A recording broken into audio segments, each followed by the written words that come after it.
Hello everyone, this is Vinish Srivastava और आज हम सप्लीमेंट्री रीडर क्लास 10th के 4th चैप्टर को ले रहे हैं जिसका नाम है अ क्वेश्चन ऑफ ट्रस्ट।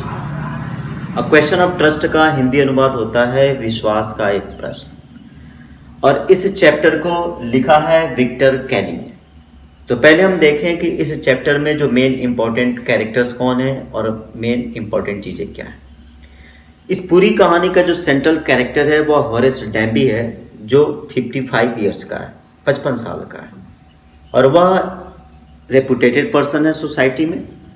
लेकिन उसका एक माइनस पॉइंट ये है कि वह हर साल एक तिजोरी को लूटता है, एक सेफ को लूटता है और उस आए हुए पैसे से, लूट के पैसे से वह दुर्लभ और बहुत ही महंगी किताबें खरीदता है और उसे पढ़ता है क्योंकि उसे किताब पढ़ने का गजब का शौक है। इसी तरीके से हर साल वह टारगेट करता है, रैकी करता है किसी एक घर की और फिर उस घर के अंदर जाकर के उसके तिजोरी को लूटता है और लूटे गए पैसे से वह बहुत ही एक्सपेंसिव और रेयर, महंगी और दुर्लभ किताबें खरीद करके और पढ़ाई करता रहता है।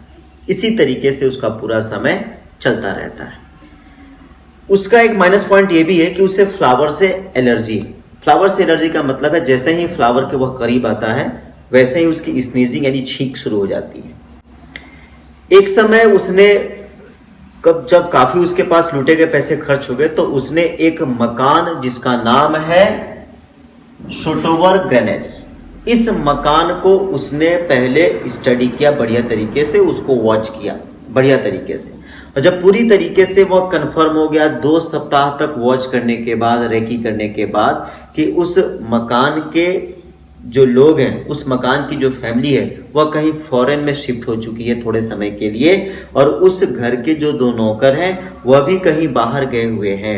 उसी समय वह बगीचे के रास्ते से उस घर के अंदर घुसने की कोशिश करता है और वह घर के अंदर आता है। लेकिन जैसे ही वह घर के अंदर आता है और वह उस जगह पर जाने की कोशिश करता है जहां पर उस घर में तिजोरी है, उसी समय वह फ्लावर के पास से गुजरता है और जैसा कि उसको एलर्जी है, फ्लावर के पास से गुजरते ही उसकी स्नीजिंग शुरू हो जाती है और स्नीजिंग शुरू हो जाने की वजह से वह छींकने लगता है।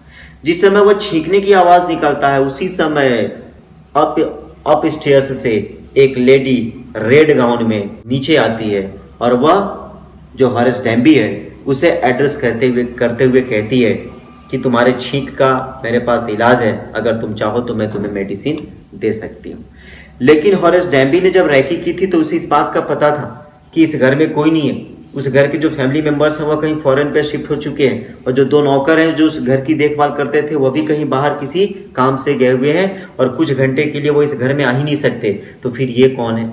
वह उस लेडी से के बारे में उसे कहता है कि आपने जो भी देखा कि मैं यहाँ पर चोरी करने के लिए आया हूँ या जिस भी कंडीशन में आपने मुझे देखा आप पूरी तरीके से भूल जाओ।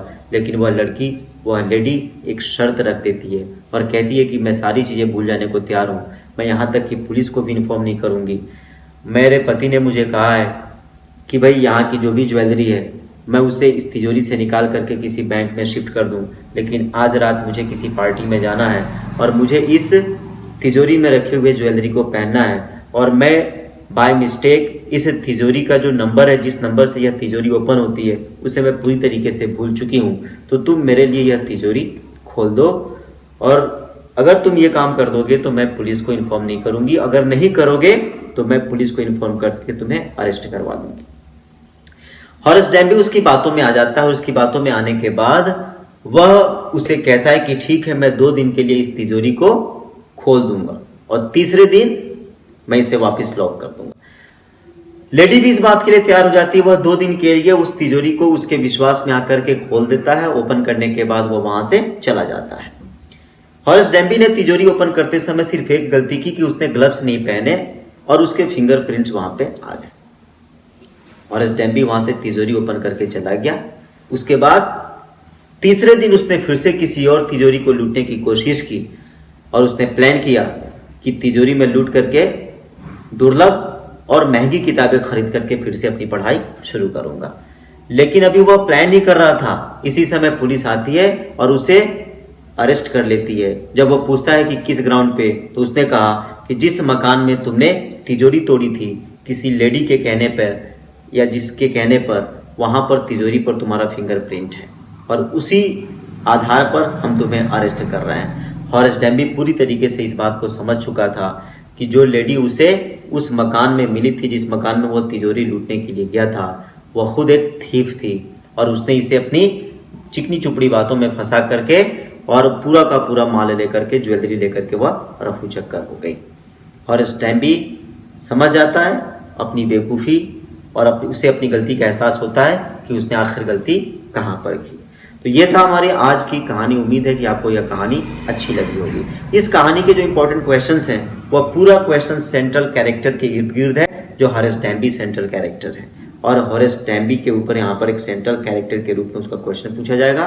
बाकी यहाँ पर क्वेश्चंस पूछे जाएंगे कि उसे किस तरीके से एलर्जी है, किस तरीके से वह घर के भीतर एंटर करता है, वह लेडी कौन है, वह लेडी उसे किस तरीके से बेवकूफ़ बनाती है, किस तरीके से वह बेवकूफ़ बन जाता है, कितने दिन के लिए वह वो प्रॉमिस करता है और लास्ट में उसे पुलिस किस ग्राउंड पे अरेस्ट कर लेती है। तो ये सारे इसके रिलेटेड इंपॉर्टेंट क्वेश्चंस हैं। तो इसी तरीके से आप अपने कमेंट्स को लिखते रहिए, लाइक करते रहिए, सब्सक्राइब करते रहिए और वॉच करते रहिए my YouTube channel English by Vinesh Srivastava. Thanks for watching me. This is Vinesh Srivastava.